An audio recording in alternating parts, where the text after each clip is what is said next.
Subscribe कीजिए हमारे channel को और इस वीडियो को लास्ट तक देखते रहिए। मैथ्स के बहुत इंपॉर्टेंट क्वेश्चन हैं।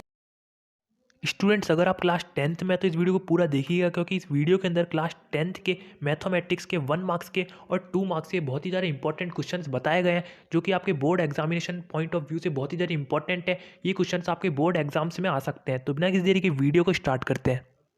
तो स्टूडेंट, सबसे पहले हम 1 मार्क्स के इंपॉर्टेंट क्वेश्चन देख लेते हैं। तो देखिए, सबसे पहला क्वेश्चन है, find the length of tangent from a point M which is at a distance of 17 centimetre from the centre O of a circle of radius 8 centimetre. सबसे पहले इसमें आपको करना क्या है कि जो भी इसने इन्फॉर्मेशन दी है उसके अकॉर्डिंग आपको डायग्राम बना लेना है। तो ये देखिए, हमने ये डायग्राम बना लिया। डायग्राम कुछ इस टाइप का बनेगा आपका। और इसके बाद में ये पूछ क्या रहा है कि आपको एम एन टेंजेंट की लेंथ फाइंड करनी है। तो यहाँ पे टेंजेंट क्या होती है, सबसे पहले ये आपका जानना बहुत ही ज़्यादा ज़रूरी है। जो सर्किल के जैसे ये एम एन है, ये ऐसे जाके लाइन जा रही है, तो इस टाइप की आपकी कुछ टेंजेंट दिखती है। और जो टेंजेंट और रेडियस मिलके जो एंगल बनाते हैं वो 90 डिग्री का बनता है हमेशा। ये बात आप ध्यान रखिएगा। तो ये देखिए, ये ओ एन ये टेंजेंट, ओ एन ये रेडियस है और एम एन ये टेंजेंट है। तो ये दोनों मिलके ये जो एंगल बनाएंगे एन वाला एंगल एन, तो ये हमेशा 90 डिग्री का होगा। तो यहाँ पे देखते हैं इसको सॉल्व करके।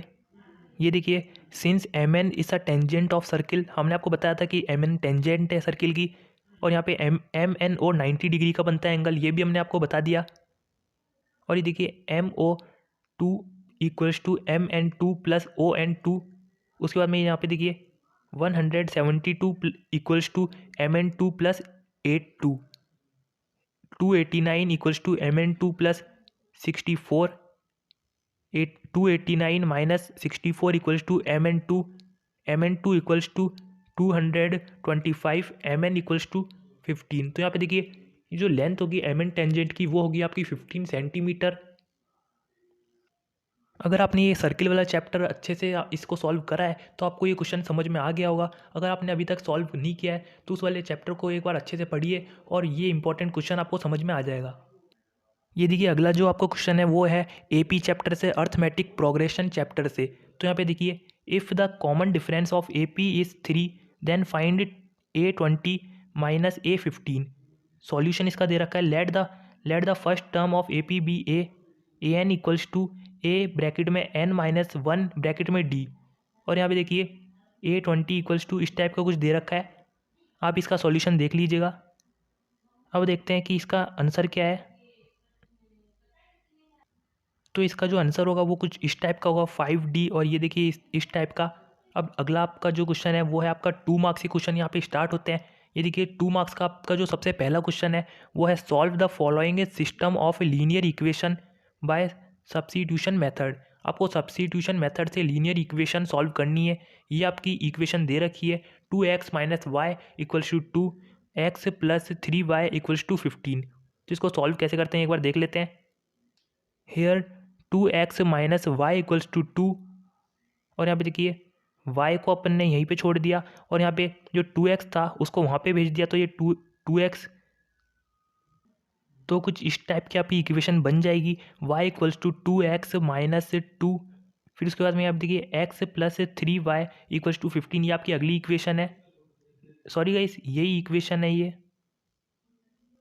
ये जो दूसरी वाली इक्वेशन है इसको भी यहाँ पे सॉल्व कर लेना है आपको। Substituting the value of y from first में यहाँ पे दे रखा है in, and we get x plus 6x minus 6 equals to 15। तो ये देखिए, इस टाइप का इसका सॉल्यूशन होने के बाद आपका ये आ जाएगा, x की वैल्यू आ जाएगी आपकी 3 और y की वैल्यू आपकी आ जाएगी 4। आपको लीनियर इक्वेशन चैप्टर भी सही से पढ़ लेना है तो आपको ये वाला क्वेश्चन आप सॉल्व कर पाओगे। अगला जो आपका क्वेश्चन है वो है, from a rectangular sheet of paper ABCD with AB equals to 40 centimetre, AD equals to 28 centimetre, a semi circular portion with BCS diameter is cut off, find the area of remaining paper, use pi equals to 22/7। तो यहाँ पे देखिए, इसका solution दे रखा है, give situation can be represented as following diagram. तो यहाँ पे देखिए, ये डायग्राम दे रखा है, इसमें जो भी सिचुएशन बता रखी है वो यहाँ पे दे रखी है इस डायग्राम के अंदर। AD आपका 28 सेंटीमीटर है, BC आपका 14 सेंटीमीटर है, ए बी आपका 40 सेंटीमीटर है और आपको डी सी फाइंड करना है। तो ये देखिए length of paper A B equals to, यहाँ पे देखिए 40 सेंटीमीटर ऐसा कुछ दे रखा है, और width of paper equals to, यहाँ पे देखिए A D equals to B equals to 28 centimetre, area of paper equals to I into B equals to 40 into 28 equals to 1120 centimetre square. उसके बाद में यहाँ पे डायमीटर ऑफ सर्किल दे रखा है 28 सेंटीमीटर, और यहाँ पे देखिए ऐसे कुछ सॉल्व करने के बाद इसका जो लास्ट के अंदर जो आंसर आएगा वो आपका ये आ जाएगा 1000। एरिया ऑफ रिमेनिंग पेपर आ जाएगा आपका 812 सेंटीमीटर स्क्वायर। अगर आपको वीडियो अच्छी लगी तो प्लीज़ वीडियो को लाइक कीजिए, शेयर कीजिए और सब्सक्राइब तो जरूर कर दीजिए हमारे चैनल को ऐसी और वीडियोस के लिए। अगली कुछ आने वाली वीडियोस के अंदर हम 3 मार्क्स के और 4 मार्क्स के क्वेश्चन भी सॉल्व करेंगे, तो वो भी आप ज़रूर देखिएगा।